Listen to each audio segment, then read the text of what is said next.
Sable Island, a harsh place, remote from the mainland and little known. At the same time, interest in it has not faded for about 5 centuries. How does it attract scientists and travel enthusiasts? In this video, we will try to reveal its main secrets. Where did a large population of wild horses come from on Sable? Why are gray seals so fond of him? And why is the island not sitting in one place? Sable is a narrow crescent-shaped sandspit with a length of more than 42 kilometers, but a width of no more than 1.5 kilometers. It is believed that it was formed from a terminal moraine deposited on the continental shelf near the end of the last ice age, about 15,000 years ago, which explains its shape. It is located about 300 kilometers from Halifax, the center of the Canadian province of Nova Scotia. The island was first mapped at the dawn of the 16th century. However,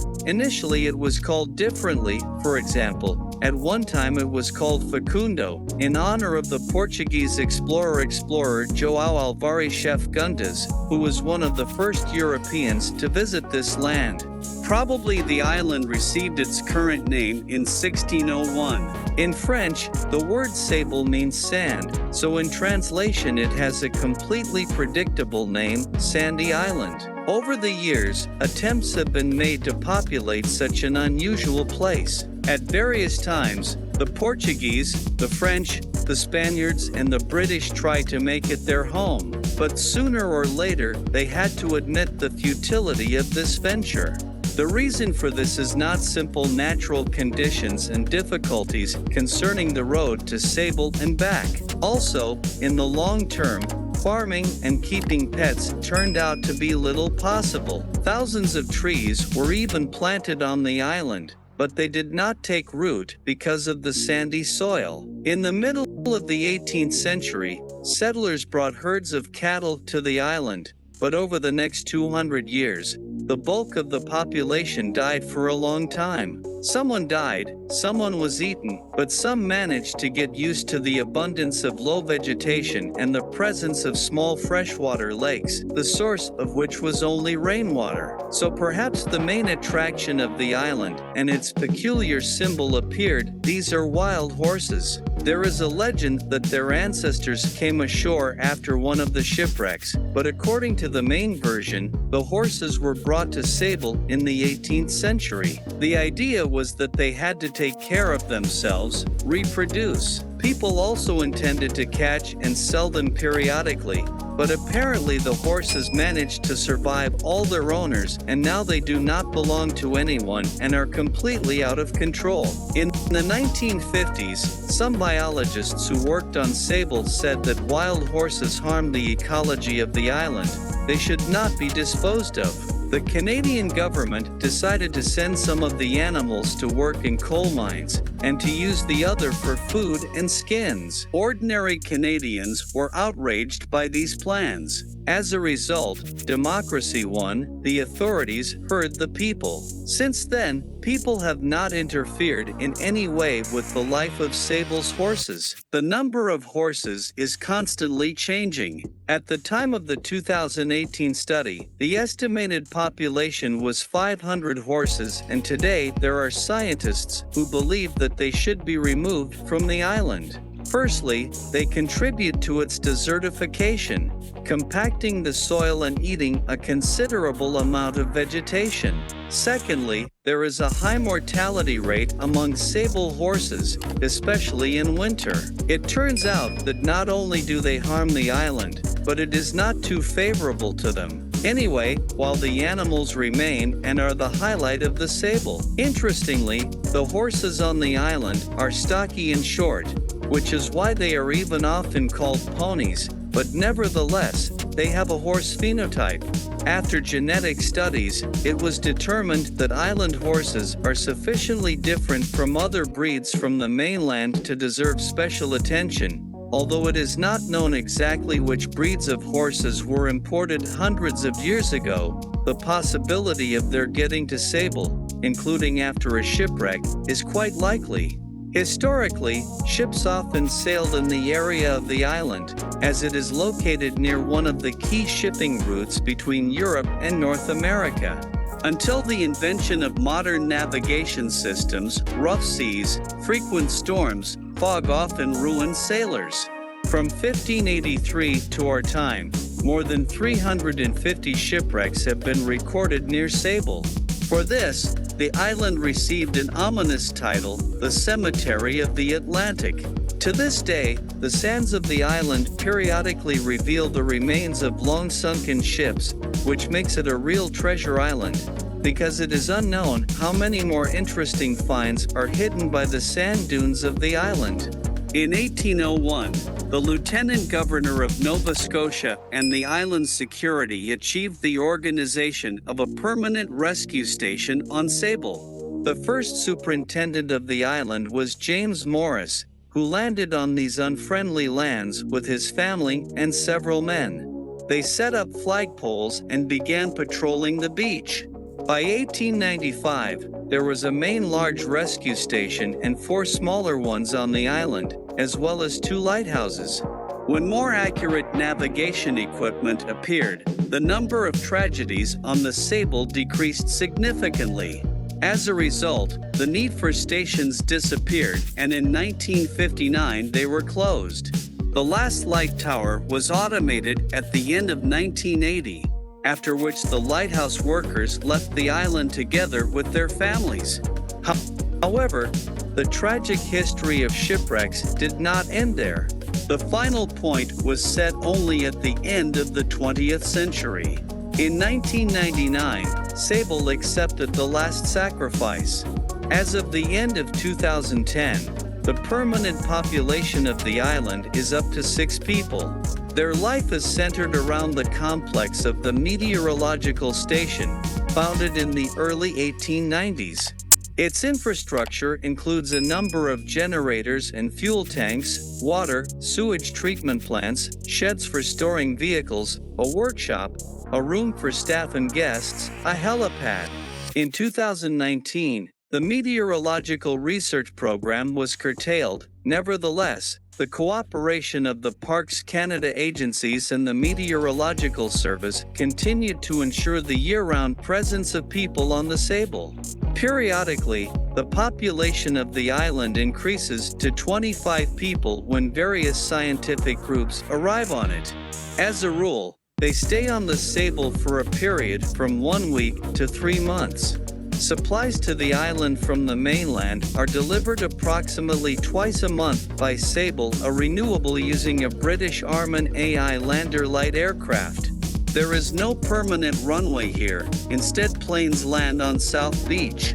However, this is one of the ways to get to the island for tourists. According to the local airline, there are only 4 flights for 2022 for which individual seats were sold, and all of them have already been sold. The cost of tickets was from $1,500 US. It is also possible to charter the entire plane. In terms of climate, the island can hardly be called very comfortable. In winter, it averages from -5 degrees Celsius to +5 degrees Celsius. In summer, the temperature usually rarely rises above 20 degrees Celsius. Fog is a frequent guest on Sable. It occurs at those moments when the warm air of the Gulf Stream collides with the cold Labrador Current. The island is covered with fog 125 days a year. Another problem, hurricane winds. Sable is the only place in Canada where Category 3 hurricanes are possible, which on the Saphira-Simpson scale means devastating damage. This wind is especially dangerous in winter. Although the temperature rarely drops below 10 degrees Celsius, the piercing wind does its job. In severe winters, up to 10% of the wild animal population can die. In the early 2010s, Sable Island became a national park, despite the fact that it was open to the public. It's not easy to get there. In fact, this entertainment is available only to wealthy people. In addition to the plane, you can get to Sable by water transport. while guests of the island are required to follow a bunch of rules. For example, a tourist should take all the garbage with him to the mainland. Another restriction is that guests are not allowed to approach wild animals. At least they need to keep a distance of 20 meters. And no matter how wealthy a tourist you are, you will only have to walk around the island, but it's worth it. Here you can experience very unusual emotions, as if the Sahara was in the middle of the Atlantic Ocean. You can only come from June to October, and not for more than one day. It is strictly forbidden to live on the island in tents. Another amazing feature of the island is connected with its inhabitants. It is unlikely that there is such a unique place in the world where wild horses and seals coexist, but this is exactly the case on Sable. The not very hospitable island has managed to become an ideal place for the world's largest colony of gray seals, who prefer to move here for the winter. In 1960, there were only about 8,000 of these animals in the southern part of the Gulf of St. Lawrence.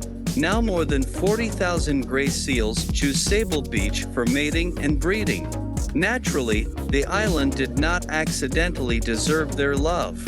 According to scientists, there are several reasons for this. In particular, Sable is located near places rich in food. In addition, there are no land predators on the island, and another important advantage is that seals do not have to fight for beaches with people. After all, Sable cannot boast of a large number of guests and locals. It is also home to several large colonies of birds, including the polar tern and a subspecies of the savanna sparrow, which breeds only on the island. It's hard to believe, but Sable behaves like a living person.